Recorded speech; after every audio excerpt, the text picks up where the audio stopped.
Menjelang maghrib, desa Waringin seakan berhenti bernapas. Udara yang tadinya hangat berubah dingin perlahan, membawa aroma tanah basah dan daun busuk dari kebun-kebun yang mengelilingi pemukiman. Suara jangkrik menggantikan tawa anak-anak yang kini sudah mulai menghilang satu persatu dari halaman rumah, ditarik masuk oleh suara lembut atau bentakan tegas orang tua mereka. "Masuk, Sep!" Suaranya itu Mirah, terdengar dari balik pintu rumah kayunya. Cepi, cucunya yang baru saja bermain kelereng di pelataran, buru-buru menyambar sendalnya dan lari ke dalam. Wajahnya menoleh sekali ke jalanan desa yang mulai gelap, seolah ingin memastikan tak ada yang mengintai dari balik semak-semak. Di desa ini, maghrib bukan sekadar waktu syalat. Ia adalah peringatan, garis batas antara dunia nyata dan yang tak kasat mata. Tak ada aturan tertulis, tapi setiap orang tahu, jangan biarkan anak kecil berada di luar rumah. Saat senja mulai turun dari kayohan, suara azan mulai menggema dari surau tua di ujung jalan. Namun sebelum lantunan takbir menggema sepenuhnya, angin berembus lebih kencang, membawa serta bisikan samar yang sulit dijelaskan. Sebagian orang menyebutnya hanya suara, dedaunan, atau hembusan angin. Tapi bagi para orang tua di desa Waringin, mereka tahu, suara itu bukan milik alam semata. Itu bisikan Mak Kantil, kata Mbah Raden suatu malam di pertemuan warga. Ia menandai anak yang berani keluar saat senja, yang ditandai tak selalu bisekap. Warga desa percaya, Mak Kantil bukan sekadar cerita pengantar tidur. Ia adalah arwah penasaran dari seorang wanita yang hidupnya berakhir tragis dan dendamnya belum tuntas. Setiap sore, ketika cahaya matahari mulai berwarna jingga darah dan bayangan pepohonan menjulur panjang ke tanah, ketakutan lama pun kembali menyelimuti desa. Suara pintu yang ditutup, kunci yang diputar, dan tirai yang ditarik menjadi musik rutin menjelang malam. Dan di tengah ketenangan senja itu, ada satu anak yang tidak pulang tepat waktu. Di desa Waringin, tidak semua peraturan tertulis di papan pengumuman balai desa. Ada aturan yang jauh lebih tua, lebih sakral, dan lebih ditakuti daripada larangan membuang sampah sembarangan atau menebang pohon sembarangan. Jangan biarkan anak-anak di luar rumah saat senja. Larangan itu disampaikan dari mulut ke mulut, dari kakek ke ayah, dari ibu ke anak. Tak pernah tertulis, tapi tak satu pun warga yang berani mengabaikannya. Bahkan orang-orang muda yang sudah merantau ke kota dan kembali ke desa untuk libur Lebaran pun secara otomatis akan memanggil anak-anak mereka masuk rumah. Begitu langit mulai berubah jingga, konon, waktu antara terbenamnya matahari dan datangnya malam adalah saat pintu dunia terbuka lebar, bukan hanya bagi manusia, tapi juga bagi makhluk-makhluk yang tak bernyawa. Dan dari semua cerita yang beredar, satu nama selalu disebut dengan getar, Mak Kantil. Orang bilang Mak Kantil dulunya seorang perempuan cantik bernama Kanti, yang tinggal di luar desa bersama suaminya. Tak bisa memiliki anak, Kanti perlahan dianggap Mampawasio. Suaminya berselingkuh dan akhirnya mengusirnya. Kanti menghilang ke dalam hutan dan ditemukan beberapa hari kemudian tergantung di pohon langsat. Tubuhnya membusuk, wajahnya hilang separuh, dan perutnya penuh luka cakaran. Sejak saat itu, cerita mulai menyebar. Anak-anak yang bermain terlalu lama di kebun atau pulang terlambat dari mengaji mulai menghilang tanpa jejak. Sebagian kembali beberapa hari kemudian dalam keadaan linglung. Sebagian lain tidak pernah kembali sama sekali. Beberapa orang tua percaya bahwa Mak Kantil menyamar sebagai wanita cantik, memanggil anak-anak dengan suara lembut, menawarkan makanan, dan memeluk mereka erat-erat sekali hingga dunia manusia tak lagi bisa menyentuh mereka. Mbah Raden, sesepuh yang dihormati di desa, pernah berkata dalam suara lirih saat malam doa, bersama Mak Kantil itu bukan hantu sembarangan. Dia mencari yang kosong, yang kasipian. Anak-anak kecil itu seperti api kecil di dalam gelap, terang dan rentan. Warga pun semakin waspada. Di setiap rumah, selain memasang lampu minyak di sore hari, mereka juga menabur garam dan lada hitam di ambang pintu. Beberapa bahkan menggantungkan daun kelor di jendela sebagai pelindung dari mata jahat yang mengintai dari balik pohon atau celah pagar bambu. Namun sebagaimana semua larangan, selalu ada yang tak percaya dan selalu ada yang terlambat pulang. Dan senja itu, Rega adalah anak yang lupa waktu. Rega masih terlalu kecil untuk memahami makna takut yang sebenarnya. Di usianya yang baru 6 tahun, ia lebih mengenal rasa ingin tahu daripada rasa waspada. Cerita-cerita tentang Mak Kantil hanya terdengar seperti dongeng aneh yang dibumbui suara-suara seram para orang dewasa. Mak Kantil itu cuma hantu bohongan, katanya suatu sore kepada teman-temannya saat mereka duduk di bawah pohon jambu di belakang surau. Kalau memang dia suka nyulik anak, kenapa nggak kelihatan di TV? Teman-temannya, Wira dan Nando, saling pandang, lalu menunduk diam. Mereka tidak tahu bagaimana harus menjawab. Rega selalu punya cara membantah apapun yang dianggapnya tak masuk akal. Ia bahkan pernah masuk ke kebun langsat sendirian di siang bolong, hanya untuk membuktikan kalau tidak ada apa-apa di sana. Bularas, ibunya, sudah sering memperingatkan, Rega, jangan suka main dekat kebun, apalagi kalau sore. Dan Grand Ibu, ya. Namun Riga hanya tertawa kecil dan berkata, ibu cuma takut hantu. Aku kan pemberani. Pak Darto, ayahnya, mencoba bersikap lebih tegas, tapi Rega selalu bisa lolos dengan senyum manis dan sikap manja. Ia adalah anak semata wayang yang cerdas, ceria, dan sulit diatur. Dan karena itulah, ketika sore itu ia terlambat pulang dari rumah temannya, tak ada yang langsung curiga. Dia pergi ke rumah Bian, teman satu pengajian yang sedang merayakan ulang tahun. Ibu Bian membuatkan ogor-ogor hijau dan kue lapis, dan mereka bermain hingga lupa waktu. Langit sudah menguning saat Rega pamit pulang. Ia menolak tawaran ayah Bian yang hendak mengantar, mengatakan bahwa jalan pulang hanya sebentar, dan ia hafal betul rutenya.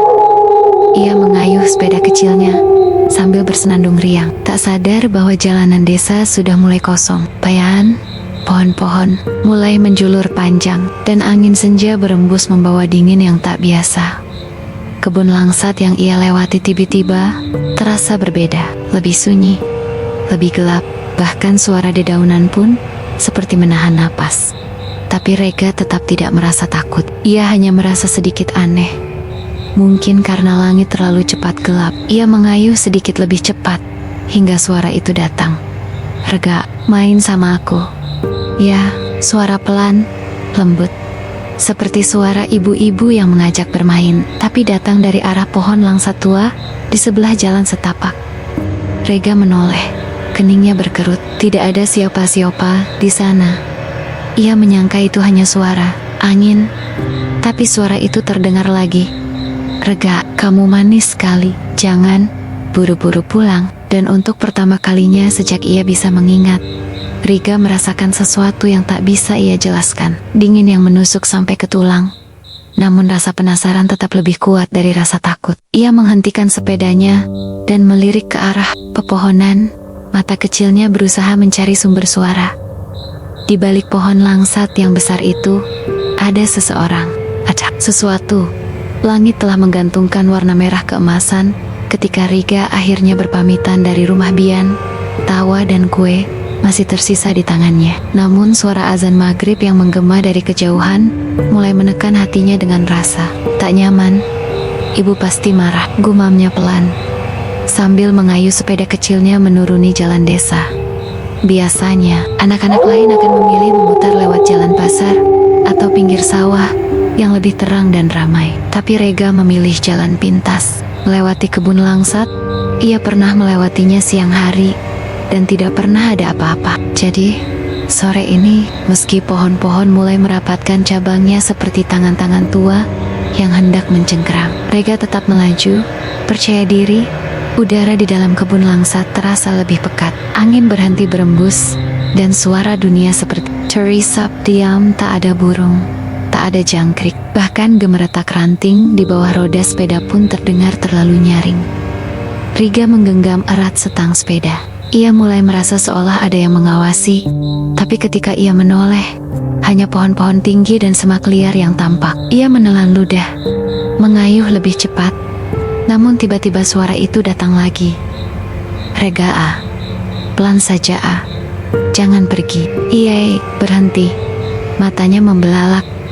Seseorang berdiri di balik batang pohon besar. Sosok itu mengenakan kain panjang lusuh, rambutnya terurai menutupi wajah, tapi di sela-sela helai hitam itu tampak senyum lebar yang tidak wajar, terlalu lebar, terlalu diam.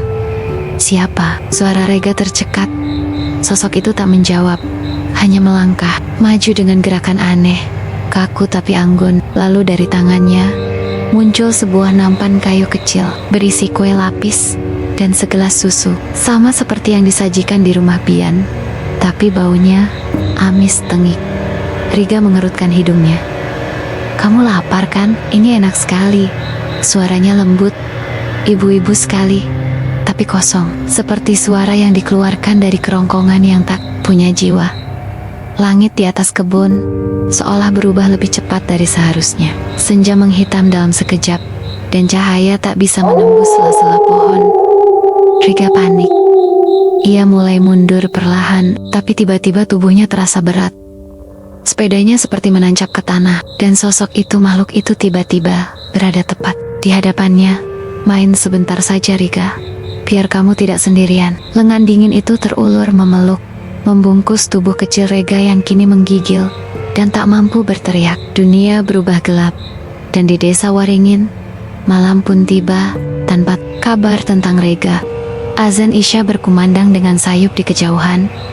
Namun suasana di rumah kecil milik Bu Laras dan Pak Darto jauh dari tenang. Di dapur, sepiring nasi dingin masih utuh di atas meja. Di ruang tengah, sandal kecil bergambar kartun yang biasa dipakai Riga masih tertata rapi di pojok pintu. Tapi anaknya belum pulang. Bu Laras mondar-mandir, sesekali menatap keluar jendela yang hanya menampilkan kegelapan. Lampu minyak di teras bergoyang pelan tertiup angin. Sekali-sekali bayangan pepohonan yang bergoyang menciptakan ilusi seolah ada seseorang berdiri di kejauhan. Mas, Riga belum juga pulang. Sudah malam ini. Suaranya pecah, wajahnya pucat, tangan terus memegang ponsel yang tak kunjung berdering. Pak Darto, yang sedari tadi menyisir jalan depan rumah, masuk dengan napas sedikit tersengal. Tadi aku tanya ke rumah Bian, kata ibunya, Riga pulang habis maghrib. Katanya, dia naik sepeda sendiri, lewat jalan biasa. Wajah Bu Laras langsung berubah. Jalan biasa? Jangan-jangan dia lewat kebun langsat? Pak Darto terdiam, keringat dingin muncul di pelipisnya. Meski udara malam itu cukup dingin, ia tahu apa yang dimaksud istrinya. Jalan kebun langsat adalah jalan pintas, dan satu-satunya jalur yang tidak seharusnya dilewati saat senja. Tanpa berkata banyak, Pak Darto mengambil senter dan sarung, lalu kembali keluar. Ia berkeliling ke rame-rama tetangga, berharap mungkin Rega mampir atau tersesat. Tapi satu demi satu, jawaban mereka sama. Gak lihat Pak, tadi sore anak-anak udah pulang semua. Kebun langsat. Waduh, semoga bukan ke sana. Pukul 9 malam, suasana mulai menegang. Bu Laras duduk di ambang pintu, menggenggam kain Rega yang tergantung di jemuran. Air matanya mengalir tanpa suara. Ia sudah mengajari Rega tentang larangan pulang terlambat. Tapi mungkin ia terlalu percaya, terlalu lengah. Pak Darto kembali. Wajahnya penuh debu dan kecemasan. Ia menatap istrinya dan hanya menggeleng. Lemah, tidak ada jejak. Dan saat jam menunjukkan pukul 10 malam, warga pun mulai berdatangan. Senter-senter dinyalakan, obor dinyalakan. Wajah-wajah cemas mulai berkumpul di depan rumah Bu Laras. Beberapa membawa alat dapur, panci dan penggorengan, bukan untuk memasak, tapi untuk mengetuknya karis-karas, mengusir makhluk halus. Karena di desa Waringin, ketika seorang anak menghilang setelah senja, hanya ada satu kemungkinan yang dibisikkan diam-diam oleh para tetua. Makantil sudah datang lagi. Pukul 10 malam, udara di desa Waringin menjadi lebih dingin dari biasanya. Seolah kabut turun perlahan dari langit, menyelimuti rumah rama-rama penduduk dengan keheningan yang mencekam. Tapi di depan rumah Bu Laras, kesunyian itu tergantikan oleh ketegangan dan derak langkah kaki. Puluhan warga telah berkumpul. Ada yang membawa obor menyala, sebagian memegang senter redup, dan beberapa lainnya menenteng panci, wajan, atau lesung kayu. Di desa ini, keributan bukan sekadar upaya mencari perhatian, tapi bagian dari ritual cara untuk mengusir makhluk gaib yang suka menculik dalam diam. Mbah Radin, sesepuh tertua yang dihormati, berdiri di depan rombongan. Matanya yang mulai rabun tetap menatap tajam ke arah gelapnya jalan menuju kebun langsat. Langsung ke arah barat. Jangan berpencar. Kalau kalian dengar suara Riga, pastikan itu benar-benar dia sebelum mendekat. Suara tua itu tegas, tapi syarat dengan pengalaman dan rasa takut yang tidak pernah sepenuhnya padam. Pak Darto memimpin barisan terdepan, membawa senter besar dan ketukan keras dari tutup panci yang digebrak dengan kayu. Suara logam beradu memenuhi udara malam, berpadu dengan teriakan memanggil, "Rega, Rega, nak, kamu di mana?" Namun setiap panggilan mereka hanya dijawab oleh gema kosong dan desiran dedaunan. Kebun langsat kini berdiri di hadapan mereka, seperti mulut raksasa yang terbuka. Diam deh, pohon-pohon tinggi berbaris rapat, menyisakan celah sempit tempat cahaya obor menari dengan canggung. Aroma tanah basah, busuk daun, dan sesuatu yang lain. Bau amis, samar, menyelinap lewat hidung satu persatu. Warga mulai masuk ke dalam kebun. Langkah mereka semakin pelan, mata terus waspada. Mereka menyebar perlahan, membentuk setengah lingkaran, sambil tetap menggatuk-enggetikan alat dapur mereka. "Rega, nak, kalau dengar suara ayah, balas ya." Pak Darto mulai kehilangan. Matanya terus bergerak, mencari jejak, apapun kain, jejak kaki, bahkan sepeda. Dan seperti dijawab oleh semesta, seseorang berteriak dari tengah kebun, "Pak Darto, ini sepedanya Rega." Semua orang berlari ke arah suara. Di bawah langsat terbesar, sepeda kecil bergambar dinosaurus tergeletak miring, separuh tertutup dedaunan. Ban depannya masih berputar pelan, seperti baru saja ditinggalkan. Namun tak ada jejak kaki, tak ada suara anak kecil, hanya suara cekikikan pelan dari atas pohon. Beberapa warga menengadah. Lalu, salah satu dari mereka menunjuk ke atas, menjerit, terkejut. Itu Rega." Dan di sana, di antara cabang pohon yang tinggi dan rimbun, tampak sesosok tubuh kecil, kotor dan basah, duduk memeluk batang pohon. Matanya kosong, mulutnya setengah terbuka, dan anehnya, bajunya bukan baju yang ia kenakan tadi pagi. Setelah Rega terlihat di atas pohon, suasana pencarian berubah drastis. Warga bergegas mendekat, tapi tak ada yang langsung memanjat. Tubuh mereka seperti tertahan oleh rasa gentar yang muncul tiba-tiba, menyusup dari tanah, udara, bahkan dari dalam dada mereka sendiri. Pak Darto nyaris maju, namun Mbah Radin menahannya. "Jangan gegabah, tempat itu belum bersih." Dan saat semua mulai menenangkan diri, suara itu terdengar lembut, pelan, tapi begitu jelas, seperti dinyanyikan tepat di samping telinga. "Nina Bobo, kalau tidak Bobo digigit nyamuk." Perempuan, merdu tapi dingin, suara yang tidak berasal dari dunia manusia. Beberapa warga saling pandang, tubuh mereka merinding bersamaan. Salah seorang pemuda bernama Ujang tiba-tiba menoleh cepat ke kiri, lalu ke kanan. "Pak, saya dengar suara ketawa, kayak suara perempuan cekikikan. Barusan, dekat telinga saya." Yang lain ikut membenarkan. Satu persatu mulai mendengar hal yang sema, tawa kecil, nyanyian yang menggoda, lalu bisikan yang tak jelas artinya. Ada yang merasa bajunya ditarik, ada yang mencium bau anyir bercampur wangi melati menyengat. Lalu, salah satu ibu-ibu menjerit kecil, "Astagfirullah." Di belakang pohon itu, aku lihat bayangan putih panjang, namun ketika obor diarahkan, tak ada siapa-siapa, hanya bayangan dan dedaunan. Mbah Radin merogoh saku bajunya dan mengeluarkan seikat daun kelor kering dan garam kasar, lalu menaburkannya ke tanah. "Mak Kantil sedang bermain dengan kita," bisiknya pelan. Dia senang kalau banyak orang datang, apalagi yang takut ketika nyanyian itu terdengar lagi lebih keras. Lebih jelas semua warga memukul peralatan dapur. Mereka keras-keras, dan cuman pensi, danteng sandak, dan gebukan lesung memenuhi kebun. Seperti perang tanding antara suara manusia dan suara dari dunia lain. Dan di atas sana, di antara ranting dan bayangan, Rega bergerak sedikit. Kepalanya miring, tersenyum. Tapi, senyum itu bukan milik Rega. Terlalu lebar, terlalu sunyi. situasi di kebun langsat semakin mencekam. Suara tawa dan nyanyian perempuan bergema di antara pepohonan membuat bulu kuduk warga berdiri. Beberapa yang mencoba mendekati pohon tempat Rega bersembunyi terhenti oleh hawa dingin yang menusuk hingga tulang. "Tolong, kita harus panggil Mbah Radin." Suara tegas itu datang dari Pak Udin, salah satu tetua yang selama ini dikenal tak mudah panik. Benar, hanya Mbah Radin yang bisa mengusir Mak Kantil. Timpal Bularas dengan suara bergetar, berharap besar. Tak lama kemudian, dari balik rumah tua yang teduh, muncul sosok pria tua dengan jubah lusuh berwarna coklat tua. Langkahnya pelan, namun pasti, membawa segenggam garam, kasar, dan segelas air putih yang terletak di sebuah nampan kecil. Mbah Radin mengangguk singkat kepada warga, kemudian melangkah ke tengah kebun. Dengan tatapan penuh konsentrasi ia membungkuk, menaburkan garam di sekeliling area di bawah pohon langsat. Butir-butir putih itu berkilau samar tertimpa cahaya obor, seperti membentuk lingkaran pelindung.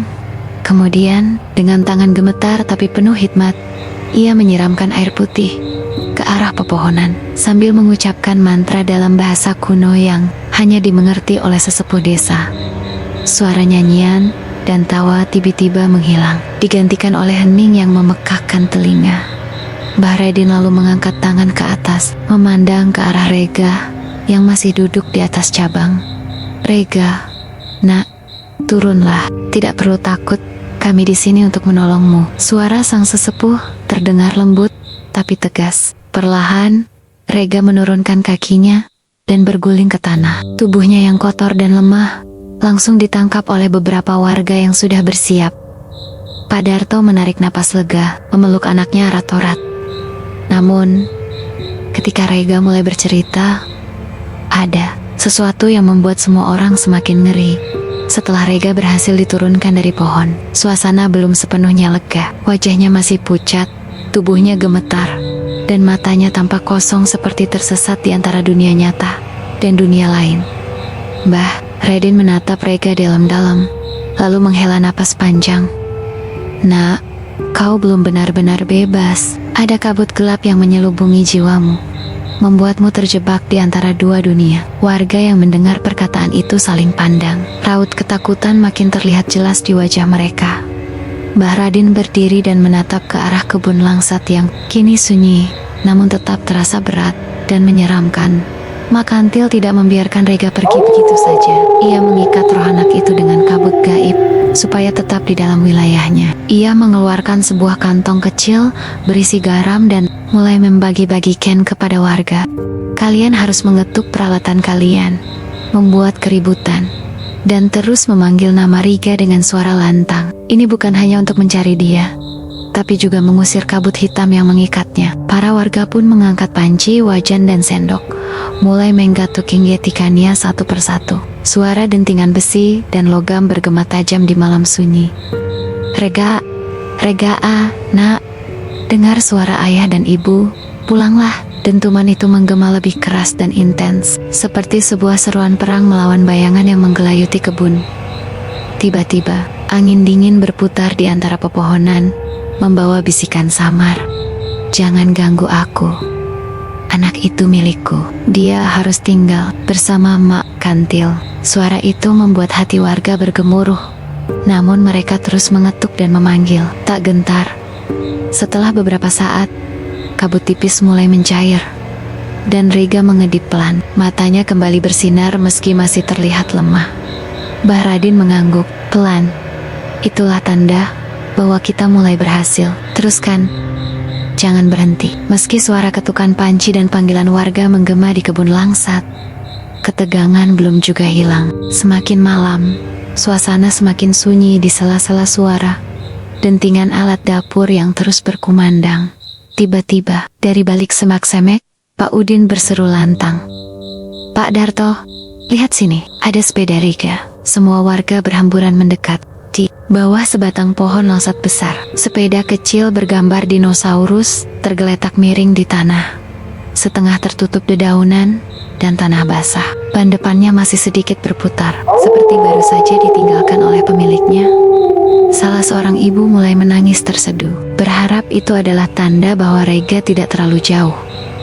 Pak Darto mengangkat sepeda itu, kemudian menengadah ke atas pohon. Di sana, terlihat sesosok kecil yang terbalut bayangan gelap, duduk memeluk batang pohon setinggi beberapa meter. Riga, wajahnya pucat, tubuhnya kotor berlumpur, dan bajunya sama sekali berbeda dengan yang ia pakai saat berangkat dari rumah. Tatapannya kosong, namun sesekali matanya menatap tajam ke arah warga. Suara tawa kecil terdengar samar dari atas pohon. Beberapa warga yang melihat mulai merasa ngeri. Ada sesuatu yang tak wajar dari senyum Rega itu, terlalu lebar, seperti senyum yang bukan berasal dari dirinya. Pak Darto dan beberapa pria dengan hati-hati mulai menaiki pohon untuk menurunkan Rega. Perlahan, tubuh kecil itu diturunkan dan langsung dipeluk erat oleh Bularas. Namun, tak lama setelah itu, udara di sekitar kebun seolah berubah menjadi dingin menusuk tulang. Bayangan hitam bergelantungan di antara ranting-ranting pohon, dan suara bisikan perempuan kembali terdengar. Kali ini lebih menggema dan menakutkan. Rega yang baru saja diturunkan dari pohon tampak berbeda dari biasanya. Kulitnya pucat sekali, bibirnya bergetar tanpa suara, dan matanya menatap kosong ke arah tak berujung. Bajunya yang semula cerah dan bersih kini berubah menjadi lusuh dan compang-camping, seperti pakaian zaman dahulu yang sudah usang dan penuh debu. Warga mencoba memanggil namanya dengan lembut, namun Rega tidak merespons sama sekali. Pak Darto berlutut di samping anaknya, mengusap wajah Rega sambil berbisik, "Nak, pulanglah. Ibu dan ayah di sini." Suasana menjadi hening. Tiba-tiba Mbah Radin berdiri di tengah kerumunan, membuka tas kecilnya, dan mengeluarkan sebatang kayu kecil yang sudah diukir dengan simbol-simbol kuno. Dengan suara berat dan penuh hikmat, Mbah Radin mulai melafalkan doa-doa kuno. Kata-kata yang sudah diwariskan turun-temurun. Bismillahirrahmanirrahim. Ya Allah, lindungi anak ini dari gangguan makhluk halus. Suara doa itu bergema di antara pepohonan, menembus kabut malam yang menutupi kebun langsat. Lambat laun, tatapan Rega mulai berubah. Matanya berkokok-kokoka, dan ia mulai mengedip, seperti baru saja terbangun dari mimpi buruk yang panjang. Ia menarik napas dalam-dalam, dan perlahan mengucapkan, Aku tidak bisa bergerak. Ada sesuatu yang menahanku." Warga yang mendengar cerita itu semakin waspada. Suasana berubah menjadi sangat serius. Mereka tahu, ini bukan sekadar hilang biasa. Rega telah terjebak dalam dunia yang berbeda. Dunia yang dikuasai oleh Mak Kantil. Setelah perlahan-lahan berhasil diturunkan dari pohon, Rega jatuh ke pelukan ayahnya, Pak Darto. Namun, tubuh kecil itu begitu dingin, seolah diselimuti es beku yang menyentuh hingga ke tulang. Pak Darto menggigil, merasakan dingin luar biasa yang tak biasa dari anaknya. Rega sendiri terus menggigil hebat, nafasnya memburu dan gemetar tanpa kendali. "Rega, nak, kamu kenapa? Ceritakan pada ayah." Suara Pak Darto penuh kekhawatiran. Namun, Rega hanya menatap langit gelap di atas mereka dengan tatapan kosong, seolah pikirannya terbang entah kemana. Wajahnya yang pucat berubah menjadi semakin putih, bibirnya sedikit bergetar, dan ia tak mampu menjawab atau bergerak dengan normal. Bularas segera membungkusnya dengan selimut hangat, sementara warga lainnya menyiapkan air hangat dan obat-obatan sederhana. Mbah Radin menatap tajam ke arah Rega dan berkata dengan suara berat, tubuhnya masih terikat oleh pengaruh Mak Kantil. Dia belum benar-benar kembali ke dunia kita. Ia mengeluarkan beberapa daun dan menggosoknya perlahan di dahi serta leher Rega. Sambil membaca doa-doa penolak bala, warga pun ikut berdoa bersama, berharap agar anak kecil itu segera pulih dan bebas dari cengkeraman makhluk gaib yang mengerikan. Namun, di balik doa dan usaha mereka, tatapan kosong Rega seolah menyimpan rahasia kelam yang belum terungkap. Setelah tiba di rumah yang remang-remang, suasana berubah menjadi sunyi penuh. Harap, Mbah Radin duduk di ruang tamu, membawa kitab tua dan perlengkapan ruqyah, minyak, air zam-zam, dan beberapa benda keramat. Rega duduk di pangkuan ibunya. Tubuhnya yang lemah masih menggigil, namun matanya kini mulai menatap dengan lebih jelas. Dengan suara lirih, Mbah Radin memulai doa-doa ruqyah, mengalunkan iyat-iyat suci dengan penuh kekhusyukan. Suara itu memenuhi ruangan, seolah melawan kegelapan yang masih membayangi jiwa kecil Riga. Tiba-tiba, Riga mulai menangis histeris. Air matanya menetes deras. Ia memeluk erat ibunya sambil terisak. "Aku takut, Bu. Ada perempuan itu. Dia cantik, tapi dingin." Dia memelukku erat, tidak membiarkanku pergi. Sambil terus menangis, Riga mulai menceritakan perlahan. Dia menawarkan makanan. Aku tahu aku tidak boleh makan, tapi rasanya aneh, seperti tanah dan bau busuk. Tapi dia membuatnya terlihat lezat. Setiap kata yang keluar dari mulut Riga membuat jantung warga berdegup kencang. Mbah Raden melanjutkan rukyahnya, berharap setiap doa yang diucapkannya mampu mengusir sisa-sisa kegelapan dari jiwa Riga. Warga yang hadir ikut mendoakan, berharap agar Riga bisa sembuh sepenuhnya dan Mak Kantil tidak pernah kembali mengganggu anak-anak desa lagi. Setelah beberapa saat menangis dan mulai tenang, Riga menarik napas dalam dan perlahan mulai membuka kisahnya yang paling menakutkan. "Bu, di kebun langsat, aku dengar suara tawa perempuan. Suaranya masih bergetar, tawa yang sangat aneh, seperti suara perempuan yang sedang tertawa senang. Tapi juga ada bisikan yang membuat bulu kuduk berdiri." Lanjutnya dengan mata yang masih melebar ketakutan, Riga menggasap-gasap tangannya yang dingin, mencoba mengingat setiap detailnya. "Aku lihat ada seorang wanita berdiri di balik pohon langsat yang besar itu. Dia cantik, tapi wajahnya pucat dan matanya seperti menyala merah. Pakaiannya aneh, seperti pakaian zaman dulu, dengan hiasan bangku bunga yang sudah layu dan berduri." Warga yang mendengarkan cerita Riga makin terdiam. Suasana menjadi sangat sunyi, seolah setiap detik mereka menunggu kelanjutan kisah yang membuat mereka takut. Wanita itu tersenyum, tapi senyumnya seperti senyum orang yang tidak punya hati. Dia menggerakkan tangannya seperti mengajak aku bermain. Riga menggigil dan melanjutkan. Dia bilang, "Ayo main bersama aku, Nak. Aku punya makanan dan minuman enak. Kamu pasti suka." Tapi aku takut, Bu. Aku ingat cerita tentang Mak Kantil yang dilarang menyentuh makanannya. Ibunya memegang tangan Riga erat, mencoba menguatkan anaknya yang masih terlihat rapuh.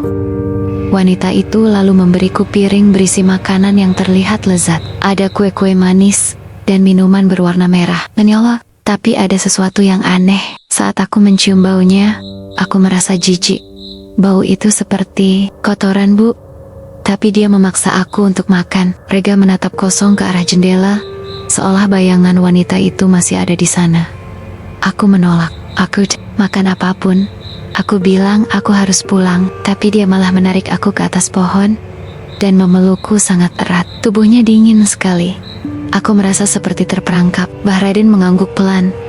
Matanya tajam menatap Riga itulah jebakan Mak Kantil. Dia menggunakan tipu daya dan makanan beracun agar anak-anak tak bisa berbicara dan terjebak dalam cengkeramannya seumur hidup. Warga mulai saling berpandangan, semakin yakin akan bahaya yang mengintai anak-anak mereka saat senja.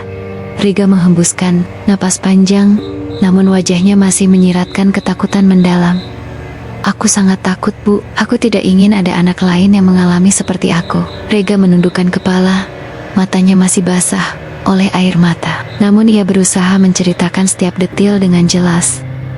"Aku hampir makan, Bu. Kue itu terlihat sangat enak, seperti kue ulang tahun yang biasa aku makan di acara teman-temanku. Warnanya cerah, dengan taburan gula yang berkilauan di atasnya. Ada juga segelas susu putih yang tampak hangat dan manis." Suara kecilnya bergetar saat mengenang pengalaman itu. Tapi saat aku dekatkan kue dan susu itu ke hidung, aku langsung merasa jijik. Baunya busuk, seperti bangkai yang membusuk di bawah pohon. Aku ingin muntah. Ia mengusap wajahnya dengan tangan kecilnya yang gemetar. "Aku tahu itu bukan makanan biasa. Aku tahu itu bukan makanan yang baik untuk aku makan. Tapi wanita itu terus memaksaku." Riga mengisahkan bagaimana wanita cantik itu semakin mendesak, menggenggam tangannya dengan erat dan berbisik dengan suara manis tapi mengerikan. "Makanlah, Nak, makanlah, agar kau bisa tinggal bersamaku selamanya." Ketakutan membuat Riga menangis. Suaranya pecah. Aku menolak dan mulai menangis keras. Aku bilang aku ingin pulang, ingin bertemu ibu dan ayah. Tangisannya semakin keras saat mengingat bagaimana wanita itu mengangkatnya dan membawanya terbang ke atas pohon langsat. Aku dipeluk erat. Tubuhnya sangat dingin, Bu. Seperti pelukan es yang menahan aku. Para warga yang mendengar kisah itu semakin merinding. Tubuh mereka merasakan hawa dingin, seolah ikut terseret ke dalam kisah mengerikan itu. Mbah Raden mengangguk pelan, lalu berkata, makanan dan minuman itu bukan sembarang makanan. Cuma yang sudah dicemari oleh kutukan dan energi kotor, membuat siapapun yang menyentuhnya akan kehilangan suara dan terkunci dalam dunia bayangan Mak Kantil. Itulah alasan kenapa anak-anak harus segera pulang sebelum senja, dan jangan pernah menyentuh makanan yang tidak diketahui asalnya. Bularas memeluk Rega erat-erat, berjanji dalam hati untuk menjaga anaknya dan anak-anak desa dengan lebih waspada.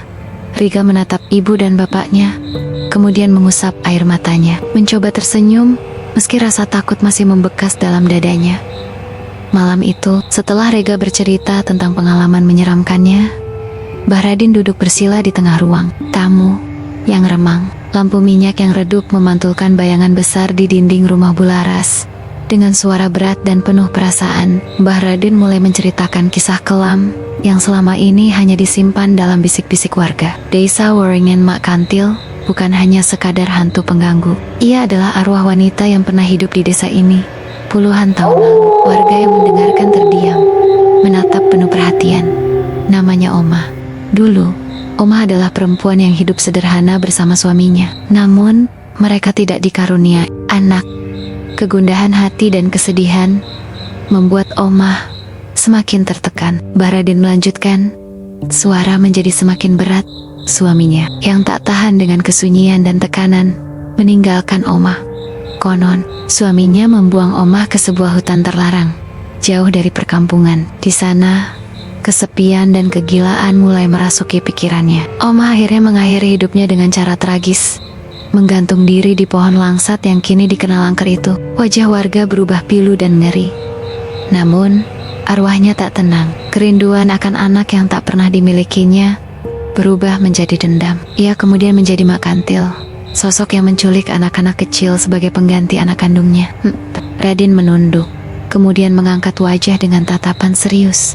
Mak Kantil menggunakan tipu daya dengan wajah cantik dan senyum manisnya untuk memikat anak-anak. Namun, di balik itu semua, ia menyimpan niat gelap yang mengerikan. Bularas memegang tangan Rega erat, seolah berusaha melindunginya dari bayangan kelam masa lalu itu.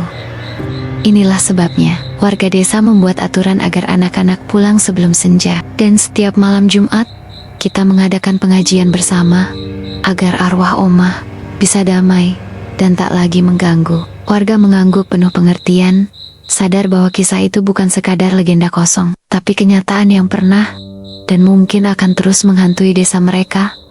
Malam itu, hawa dingin tetap merayap di sudut-sudut rumah, seolah Mak Kantil masih mengintai dari balik pepohonan langsat. Suasana di ruang tamu terasa semakin sunyi saat Mbah Raden melanjutkan ceritanya. Warga dan keluarga Rega menatap penuh cemas, seakan menunggu penjelasan tentang ancaman paling mengerikan dari Mak Kantil.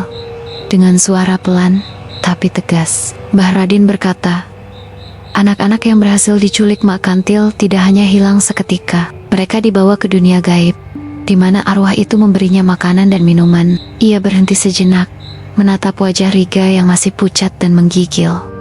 Makanan dan minuman itu bukan makanan biasa. Itu adalah kotoran manusia, darah, dan racun yang disulap oleh Mak Kantil menjadi tampak lezat dan menggoda. Suasana menjadi mendem. Suara desah pelan terdengar dari beberapa orang tua yang hadir. Jika anak itu sampai menyentuh atau memakan makanan tersebut, kutukan akan menyelimuti dirinya. Suara akan hilang, kata-kata tak akan pernah bisa keluar, dan akal sehat pun akan sirna. Mereka akan menjadi bisu, terperangkap dalam dunia hantu selamanya. Rega menandok, ketakutan tampak jelas di wajahnya. Aku sangat takut, Mbah Raden. Aku hampir saja memakan makanan itu. Mbah Raden mengangguk pelan.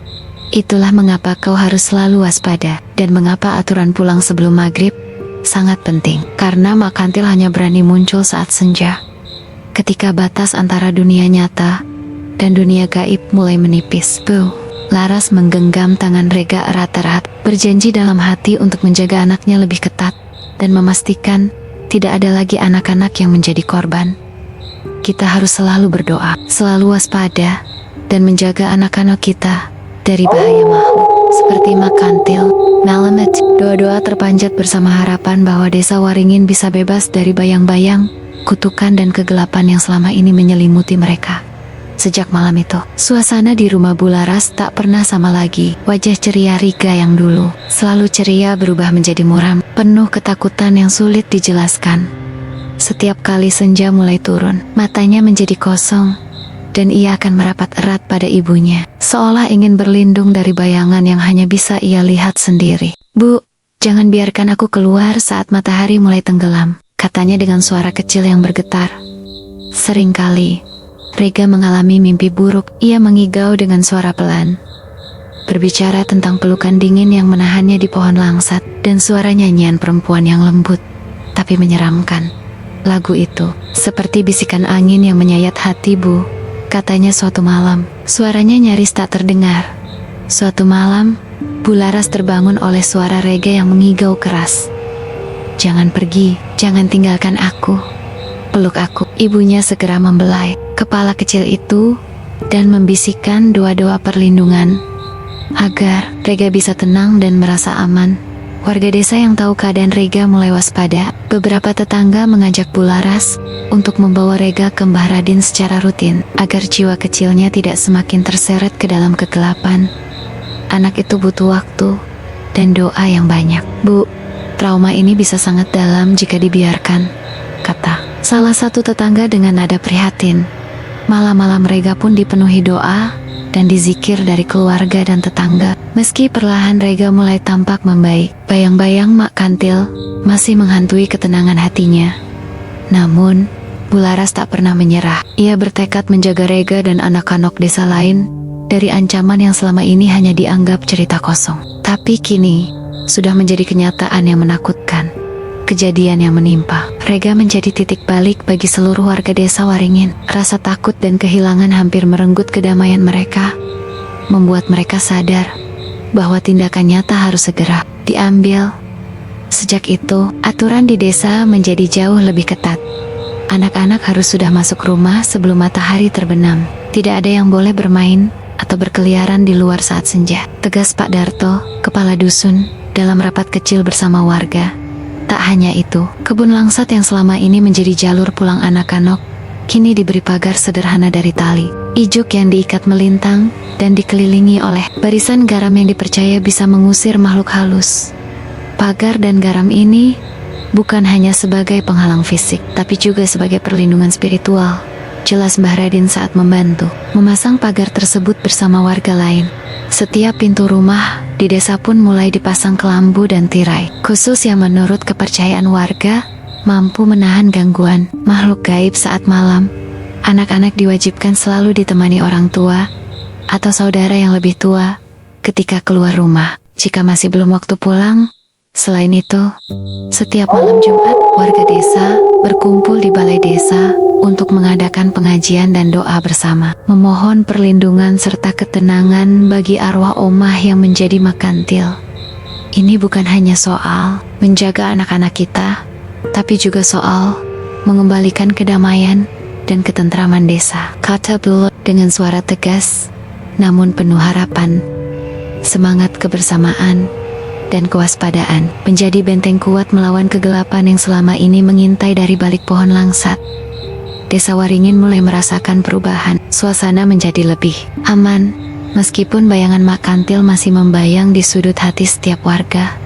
Malam Jumat tiba kembali di desa Waringin. Udara terasa dingin menusuk tulang. Warga mulai berdatangan ke balai desa dengan wajah serius, namun penuh harap. Mereka membawa sajian sederhana tepung tawar, bunga melati, dan lilin-lilin kecil yang segera dinyalakan di tengah ruangan.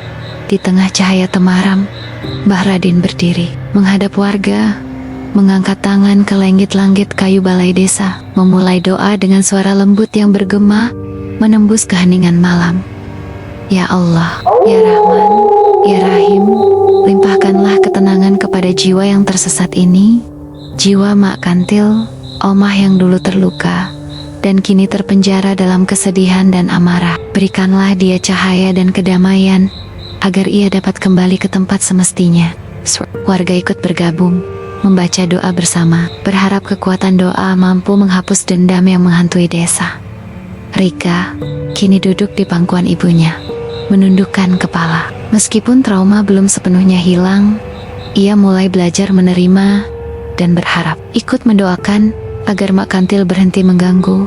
Bu Laras memandang anaknya dengan air mata haru, bersyukur atas dukungan dan kasih sayang dari seluruh warga yang tak pernah lelah menjaga keamanan bersama. Setelah doa selesai, Mbah Radin membagikan air suci kepada setiap orang untuk diminum dan dipercikan di sekeliling rumah sebagai pelindung dari gangguan makhluk halus. Dengan doa dan keimanan, kita bisa menolak kegelapan, tapi kewaspadaan harus selalu ada dalam hati kita, ucapnya. Malam itu, meski langit gelap dan angin sesekali merintih lewat celah-celah bambu, ada secercah harapan yang menerangi hati warga desa Waringin. Mereka yakin, dengan doa yang tak pernah putus dan kebersamaan yang erat, Mak Kantil akan menemukan ketenangan dan anak-anak desa akan tumbuh dalam perlindungan tanpa rasa takut. Desa Waringin pun perlahan kembali tenang, membiarkan masa lalu menjadi pelajaran dan kekuatan untuk masa depan. Demikianlah kisah Desa Waringin dan Mak Kantil, sebuah cerita yang mengingatkan kita bahwa di balik dongeng dan legenda selalu tersimpan pelajaran penting tentang kewaspadaan dan kebersamaan.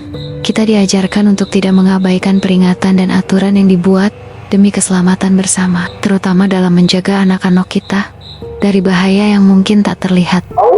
Selain itu, cerita ini juga mengingatkan kita akan kekuatan doa dan harapan, bahwa melalui kebersamaan, saling menjaga, dan keimanan yang kuat, kita bisa menghadapi ketakutan dan kegelapan yang mengintai.